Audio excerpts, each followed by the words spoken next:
I've been living here for the last 10 years, paying it off bit by bit, and finally, I can say it's mine.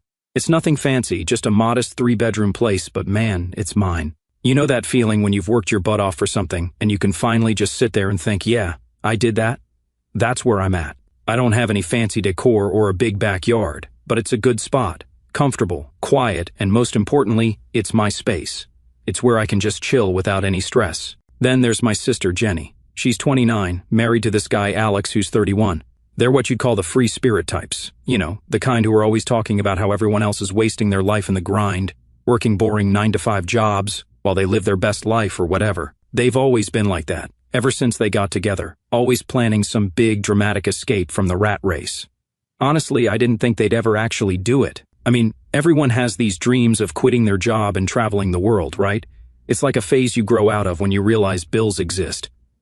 But not Jenny and Alex. Oh no, they're the kind of people who actually went through with it. They sold their house, their actual home where their 2 kids, Emma and Lucas, have lived their entire lives, and decided they were going to travel the world for a year. Yeah, you heard that right.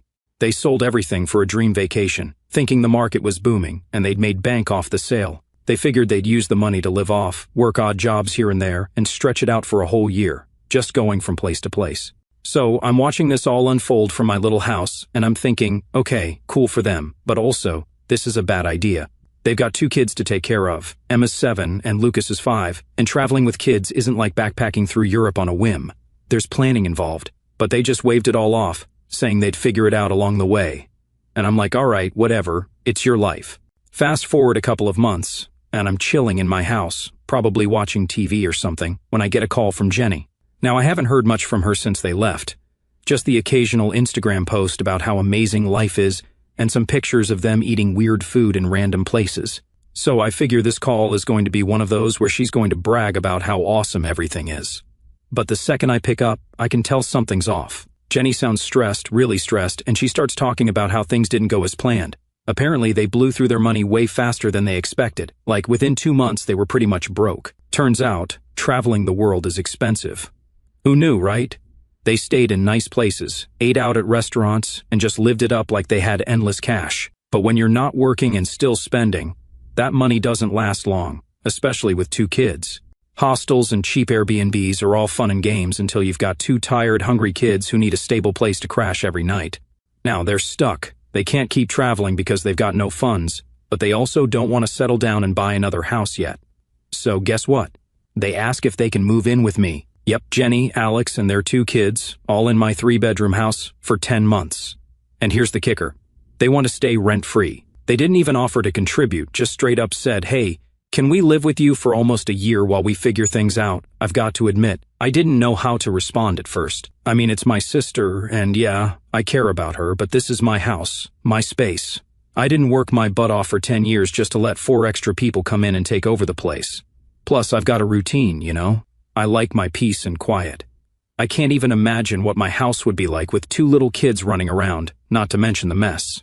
So I tell her, look, Jenny, I love you guys, but this just isn't going to work. The house is too small and I don't want that kind of disruption. I even offered to help them find an affordable rental nearby or pitch in some cash for a couple of months to help them get back on their feet. But no, that wasn't enough. Jenny gets pissed, like immediately. She starts calling me selfish, saying I don't care about family and that I'm jealous of their adventurous lifestyle. Jealous?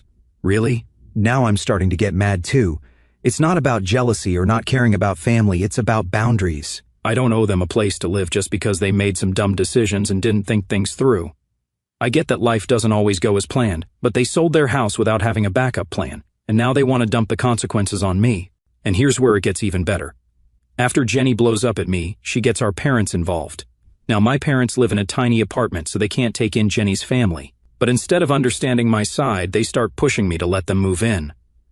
My mom starts going on about how family helps family, and that I should be more understanding of Jenny and Alex's situation. She tells me I don't understand the value of experiences, and that I should be supportive. Supportive? I offered them support. I offered to help them find a rental or cover part of their expenses for a couple of months, but that's not enough. They want the whole package, free rent, my house, and my space for almost a year. And the worst part is, they're not even planning to settle down. They're still talking about taking occasional trips if they find cheap deals, So basically, they want to live in my house rent-free while still being free-spirited travelers whenever they feel like it. How does that make any sense? So now I'm sitting here, trying to figure out how to deal with the fallout. Jenny's not talking to me, my parents are mad at me, and even some of our mutual friends are saying I'm being too harsh. But I don't think I'm in the wrong here. It's not like I'm kicking them when they're down. I offered to help in other ways. I just don't want them living in my house rent-free for 10 months. Alright, so after that first awkward phone call with my sister Jenny, I kind of figured things were going to get weird, but I wasn't ready for just how messy it was about to become. I was thinking maybe I could just put my foot down, tell her no, and that'd be the end of it, just draw the line and move on. But nope, Jenny and Alex decided to show up at my house in person, like a week later. They didn't even give me a heads up, which already had me feeling off. So I'm just doing my usual thing on a Saturday morning, enjoying the quiet, when the doorbell rings. I open it, and there's Jenny standing there with Alex and the kids. They've got this big, hopeful look on their faces, like I'm about to save the day or something. Meanwhile, I'm just thinking, oh man, here we go. I mean, I knew what they were going to ask, but I didn't expect it to be like this, them just rolling up like it's a done deal. Jenny starts off with small talk, asking how I'm doing, how work's going, all that. But I can feel the tension in the air. I know they're not here just to chat. It's like that moment where someone's clearly buttering you up for something big, and I'm just standing there, trying to stay polite but also bracing myself for what's coming. Finally, after what feels like forever, Alex clears his throat and jumps in. He's like, "So, Brian, we've been thinking about what you said on the phone." And then Jenny takes over because, of course, she's the one running the show in their relationship. She's all like, "We know you said you didn't think having us live here would work out, but we really believe we can make it work. It's just 10 months. We won't be any trouble. The kids are good, they'll stay out of your way, and we'll keep everything clean." I just stand there for a second, not sure how to respond, because let's be real, there's no way 2 little kids are going to stay out of my way in a house this size. And the idea that they're just going to magically not disrupt my life? Yeah, that's not happening. I try to stay calm though, I don't want to blow up right away. So I ask, what's the plan though? I mean, what happens after the 10 months? Are you going to get another house? What about work? Jenny and Alex glance at each other, like they haven't really thought this through. Then Jenny goes, "We're still figuring that part out. We might go back to traveling if things work out. We've been checking for cheap flight deals, and there's a chance we could get back on the road by the end of the year. We just need a place to regroup, somewhere to stay, while we figure out our next move." I couldn't believe what I was hearing.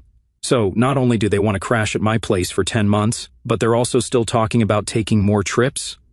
Like, really? You're broke? You've got 2 kids, and your big plan is to keep living this fantasy life where you're just floating around from place to place. I didn't even know what to say. I mean, where's the logic in that? So, I try to be as polite as possible, and I tell them, "Look, I understand you guys are in a tough spot, but I'm really not comfortable with this. It's not about not wanting to help you out, it's just that my house isn't set up for that. I've got my own routine, and honestly, I don't think having you all here for 10 months would work for anyone. The house is too small, and there's just not enough space." That's when Jenny's face changes. She goes from hopeful to pissed in about 2 seconds flat. "Are you serious?" she says, crossing her arms.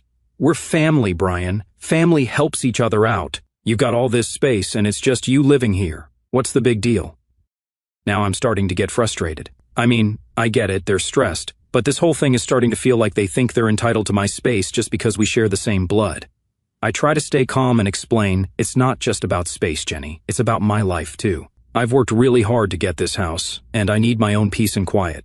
I'm happy to help you in other ways, but having you all live here for almost a year, I just don't see that working. Alex finally jumps in, probably sensing that things are getting heated. He's trying to play peacemaker, saying, "Maybe we can work something out. What if we helped around the house? We could do chores, cook meals, whatever you need. And we'll be out during the day. You won't even notice we're here." But here's the thing, of course I'd notice 4 extra people living in my house. Yeah, I'm definitely going to notice. Plus, the idea of them being out during the day doesn't make any sense. They've got 2 small kids. Where are they even going to go? They're broke. It's not like they can afford to just take the kids on daily outings. I shake my head and say, "I appreciate the offer, but no, I just can't do it. Sorry." And that's when Jenny loses it. She starts ranting about how I've always been stingy and how I don't understand what it means to really live. She says I've never taken any risks, that I'm just a boring guy with a boring life, and that I'm probably jealous of their adventurous lifestyle. Yeah, she went there. Now I'm pissed, but I try not to let it show. I just say, "Jenny, this isn't about me being jealous or anything like that. It's about boundaries. You guys made your choice to sell your house and live this lifestyle. That's fine, but now you're asking me to take responsibility for it, and that's not fair. She's not having it. We wouldn't be asking if we had any other option. You think we want to be here begging for help? No, but this is what family does, Brian. They help each other out when things get tough. I thought you, of all people, would get that. At this point, Alex just looks uncomfortable. He's not saying much anymore, just staring at the floor while Jenny continues to rant about how I'm selfish and heartless. She's talking about how they're inspired by their travels and how they don't want to settle for the typical suburban life. And all I can think is, yeah, but you need money for all of that, don't you? Finally, I just say, look, I'm sorry, but my answer is still no. I can't have you guys living here. It's just not going to work. They storm out after that, Jenny muttering something about how they'll figure it out without my help. And honestly, I'm relieved. I didn't want to keep arguing, but I can already tell this isn't the end of it. And yeah, it wasn't, because after they left, things escalated way more than I expected. So, after Jenny and Alex stormed out of my place, I thought that was the end of it, like maybe they'd cool off, come to their senses, and realize that they're the ones who screwed up. But man, was I wrong. A couple of days later, the real fallout began. I'm sitting at home enjoying my usual routine when I get a call from my mom. Now, normally when my mom calls, it's just to check in or ask me if I've been eating enough vegetables. Seriously. But I could tell right away that this call wasn't going to be one of those. She starts off with, "Brian, I need to talk to you about Jenny." And that's when I know I'm in for a ride. Apparently, Jenny went straight to our parents after leaving my house. She gave them her whole sob story about how I refused to help them when they were down and out, and of course, she framed it in a way that made me look like the bad guy. My mom's voice is all disappointed, like I kicked a puppy or something, and she goes, "I don't understand why you wouldn't help your sister, Brian. They're in a tough spot, and family's supposed to help each other." I try to keep calm, but inside, I'm already annoyed.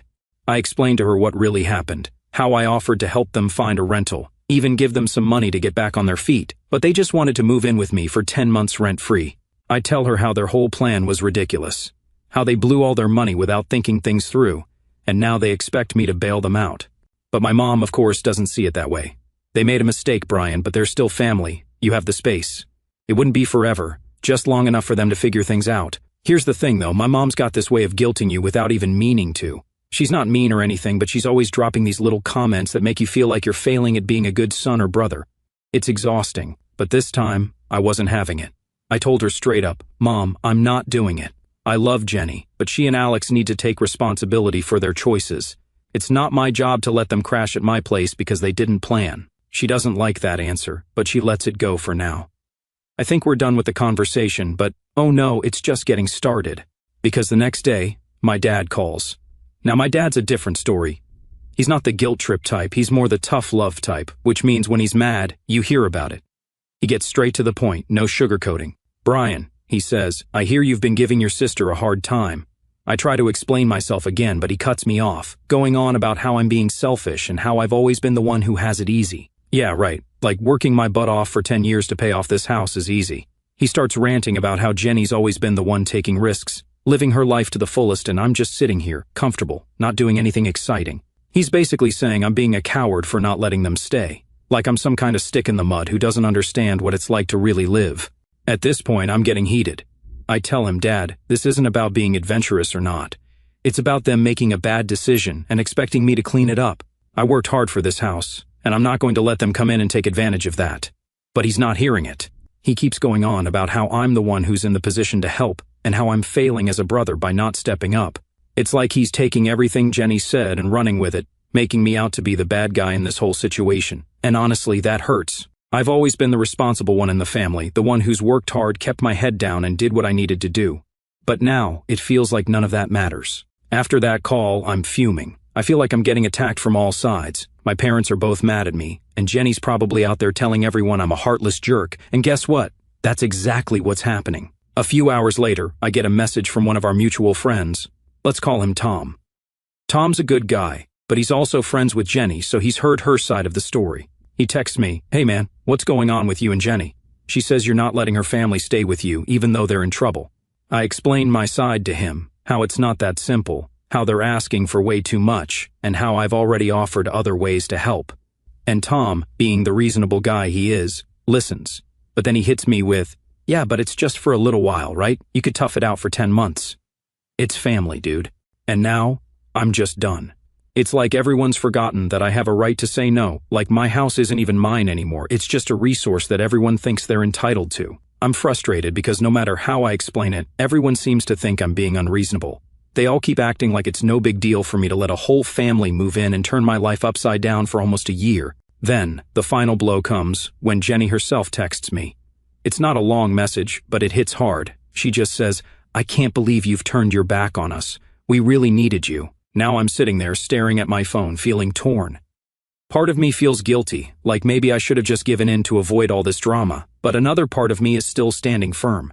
I know I'm not in the wrong here. It's not my fault they made bad choices, and it's not fair for them to dump their problems on me just because I have a house. Still, the guilt is eating away at me, and I'm starting to wonder if I could have handled things differently. Maybe I should have been softer in my response. Maybe I should have been more understanding.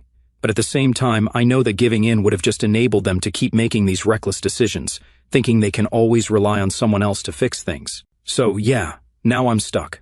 My parents are mad at me, Jenny's pissed, and even some of our friends are questioning whether I did the right thing. And me? I'm just trying to hold on to the fact that I set a boundary for myself, even though it feels like the whole world is telling me I'm wrong for doing it.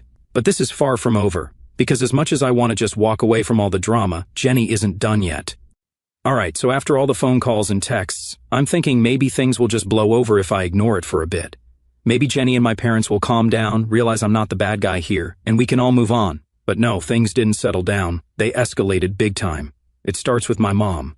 She's still trying to play the mediator, calling me every couple of days, always saying, "Brian, you've got to help your sister. You don't know what it's like to be in her shoes.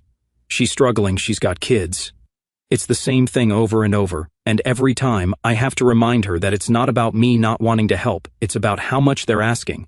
It's not like they're in danger of being homeless on the street. I offered help in other ways, but apparently, nothing I say seems to get through. Then one evening, I get a knock on my door. It's Jenny and Alex. No text or call beforehand, just showed up like everything's normal. I open the door, and there they are, standing there with these tired, desperate looks on their faces, the kids holding onto Jenny's legs. I can tell right away this is about to be awkward. Jenny's holding some papers in her hand, and I'm already feeling that sinking feeling in my stomach, like I'm about to be dragged into something bigger than I expected. Jenny doesn't waste any time. "Brian, we need you to reconsider. This is serious. We've looked everywhere, and there's nowhere affordable for us to stay. The rentals are too expensive, and we don't have the money to even put down a deposit." She waves the papers in front of me. They're printouts of apartment listings, most of them crossed out with red ink. I glance at them for a second, but I'm already thinking about how I'm going to respond. I'm not in the mood to argue, but it's clear they're not taking no for an answer. Before I can say anything, Alex speaks up, and this time he's not the calm, quiet guy from before. He's frustrated, almost angry. "We've tried everything, Brian. We're out of options. You've got this house all to yourself, and you're just sitting on it while we're struggling. You really can't let us stay for a little while?" Now I'm getting irritated. I've already had this conversation a dozen times, and every time I say no, they just keep pushing. "So," I say, "I've told you guys before, I'm not comfortable with having 4 extra people in my house for nearly a year. I offered to help you find something else. I even offered money, but you're not listening. I can't let you move in. That's final." But Jenny, she's not backing down this time. She steps closer, and now her voice is shaking, like she's on the verge of tears. "Brian, we have nowhere else to go. The kids are exhausted. We're exhausted. We're not asking for much, just a roof over our heads for a little while. We'll pay you back when we get back on our feet. Please, you're our last hope." I look at the kids, Emma and Lucas, and they're just standing there, looking confused. They probably don't understand what's going on, and honestly, that makes me feel like crap. It's not their fault their parents made bad choices. But I can't let that guilt trip me into making a decision I'm going to regret. I've got to stand firm, or else this whole situation is going to turn my life upside down. So I take a deep breath and say, "I'm sorry, but I can't. I know it's hard, but this isn't the answer. You need to find another solution." And that's when Jenny snaps. She goes from sad to furious in a split second. "You're unbelievable," she yells, her voice echoing in the hallway. "You're just sitting here, living comfortably while your own family is suffering. I can't believe how heartless you've become. You've changed, Brian. You're not the brother I grew up with." Her words hit me like a punch to the gut, but I'm too angry to let them sink in. I fire back, "I haven't changed. You're the one who's acting entitled, thinking you can just show up and expect me to bail you out because you didn't plan ahead. I didn't make this mess. You did. And now you want me to fix it for you?" That's not how this works. The argument spirals from there. Alex jumps in, saying I've always been the selfish one in the family, that I've never been there for them when they needed me. He's bringing up stuff from years ago, random things that don't even matter anymore, like how I didn't lend him money for some side business idea he had back in the day. It's like they've been holding on to all this resentment, waiting for the perfect moment to throw it in my face. At this point, we're all shouting over each other, and the kids are crying. It's a disaster. I'm standing in my own doorway, getting accused of being the worst brother on the planet, and all I can think is, how did it get to this? Finally, I just say, enough. This is my house, and I've made my decision. I'm not changing my mind. Now I think you need to leave. Jenny looks at me like she can't believe what she's hearing. She opens her mouth to say something, but then she just shakes her head, grabs the kids, and storms off. Alex follows behind her, glaring at me like I'm the devil or something. As they walk away, I feel a weird mix of anger, guilt, and relief. I know I did the right thing by standing my ground, but it still sucks that it had to come to this. I watch them get into their car and drive off, and for a minute I just stand there, wondering what's going to happen next. I can't help but think that this isn't the end of it, that there's more drama on the way. And guess what? I was right, because later that night, my phone blows up with messages from family members. Turns out Jenny went full-on drama mode and told everyone what happened. She's making it sound like I kicked them out into the streets, like they've got nowhere to go, and I'm sitting here laughing about it. My aunt, my cousins, everyone is texting me, saying stuff like, "How could you do this to Jenny and the kids? You've got a big house, and they just need a place to stay." It's like they've all bought into this story that I'm some kind of villain, hoarding my house while my sister suffers. And no matter how many times I try to explain my side, no one's listening. They're all just repeating the same thing. Family helps family. By the end of the night, I'm exhausted. I've spent hours defending myself, but it feels like no one cares. Jenny's managed to turn everyone against me, and now I'm the bad guy in this whole mess. But here's the thing. I'm still not budging. I'm not going to let them guilt me into doing something that's going to make my life miserable. I know I did the right thing, even if no one else sees it that way. I just have to figure out how to survive the fallout. So, after the whole family explosion and the messages coming at me from all angles, I was ready to just disconnect for a while, like turn my phone off, lock the doors, and wait for the storm to pass. But no, of course, things weren't going to calm down. If anything, they were about to hit a whole new level of ridiculous. A couple of days go by, and I haven't heard directly from Jenny or Alex, which I guess should have been a relief, but honestly, it made me feel like something big was brewing. You know that quiet before a big argument? That's what it felt like. I could just tell that they weren't done with me yet. Sure enough, one morning I wake up to find this massive post on Facebook that Jenny wrote.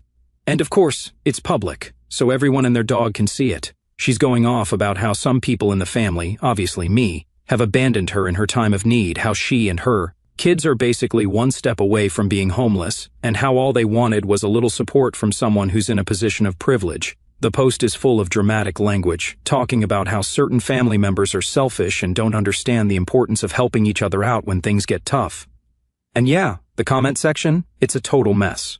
People are jumping in, saying how heartless it is to turn away family, how they can't believe someone would do that to their own sister. I'm reading all this and just feeling my blood boil, because these people don't even know half the story. They're just eating up whatever Jenny is feeding them, and suddenly, I'm public enemy number one. What's worse is that a bunch of our extended family is in the comments too. My aunt, who I haven't spoken to in years, is chiming in with, "I always knew Brian was selfish, like this is some known fact about me." My cousins are sharing the post, and suddenly I'm getting notifications left and right about how I need to step up and do the right thing. At this point, I'm fuming. I try to calm down and think rationally, but the more I scroll through the comments, the angrier I get. It's like, no matter how much I've explained my side to people, Jenny's managed to twist the story so that I look like the villain, and honestly, it's working. I'm losing the public battle here. So I make a decision. I'm not usually the type to air my dirty laundry online, but this has gone too far. If Jenny's going to drag me through the mud on Facebook, I'm going to set the record straight. I type out a long post in response, explaining my side of the story, how I offered to help Jenny and Alex in other ways, how they were the ones who demanded to live rent-free for nearly a year, and how I simply can't accommodate them because it's unreasonable. I mentioned that they've been irresponsible with their money, that they've been trying to guilt-trip me into giving up my house, and how this whole situation is their fault, not mine. I hit post and wait. And man, did the fireworks start immediately. People are commenting on my post, some siding with me, saying it's not my responsibility to take in Jenny and her family. Others, of course, still backing Jenny. saying I'm being too harsh and that family should stick together no matter what. It's turning into this full-blown argument in the comments section, with people going back and forth, defending one side or the other. Jenny, of course, sees my post and flips out. She starts messaging me directly, calling me every name in the book, selfish, heartless, arrogant. She says I'm destroying the family and that she can't believe I would embarrass her like this in front of everyone. The irony of her saying that after she dragged me publicly first is just too much. I try to keep my cool and respond calmly. I tell her that she left me no choice, that I had to defend myself after she blasted me on Facebook, but she's not hearing any of it. She's too wrapped up in her own narrative, convinced that she's the victim here. Eventually, she blocks me on Facebook, like we're teenagers or something, which is honestly fine by me, less drama I have to deal with. But just when I think things might finally start to die down, I get a call from my dad. Here we go again, right? He's not yelling this time, but his voice is low and serious, which is worse in a way. He's disappointed. He says he saw the whole thing on Facebook and he's upset that I took it public. He's mad that I didn't just handle it privately, and that now the whole family is divided. I can tell he's blaming me for making the situation worse, but I try to explain that I was backed into a corner. That Jenny started this whole thing by attacking me first. But no matter what I say, he's not happy. He starts talking about how I need to make things right, how family is the most important thing, and how it's not too late to offer Jenny and Alex a place to stay. He says if I do that, maybe things can go back to normal. And here's where I finally snap. I tell him, Dad, I'm not doing it. I'm not going to let them live with me, and I'm done apologizing for it. I've done nothing wrong. They made their choices, and now they have to deal with the consequences. I'm not their safety net, and it's not my job to fix their problems. He goes quiet for a moment, and I can tell he's shocked. I don't usually stand up to him like this, but I'm done. I'm not going to let them guilt me into doing something I don't want to do just to keep the peace. Finally, he sighs and says, I hope you know what you're doing, Brian. Then he hangs up. After that, things go quiet. Jenny still has me blocked on social media, and my parents aren't really talking to me either. It feels like the whole family is in this weird tense standoff, waiting for someone to make the next move. But here's the thing. I'm not making the next move. I've done my part. I've stood my ground, and I'm not backing down. It sucks that things had to turn out this way. I never wanted to fight with my family. But at the same time, I know I did the right thing. I set a boundary, and I stuck to it, even when it felt like the whole world was against me. And yeah, maybe the family dynamic is messed up now, and maybe things won't go back to the way they were, but honestly, I'm okay with that. Because at least I know I'm living on my own terms, in my own house, without anyone trying to guilt me into giving that up. And that, for me, is worth all the drama in the world.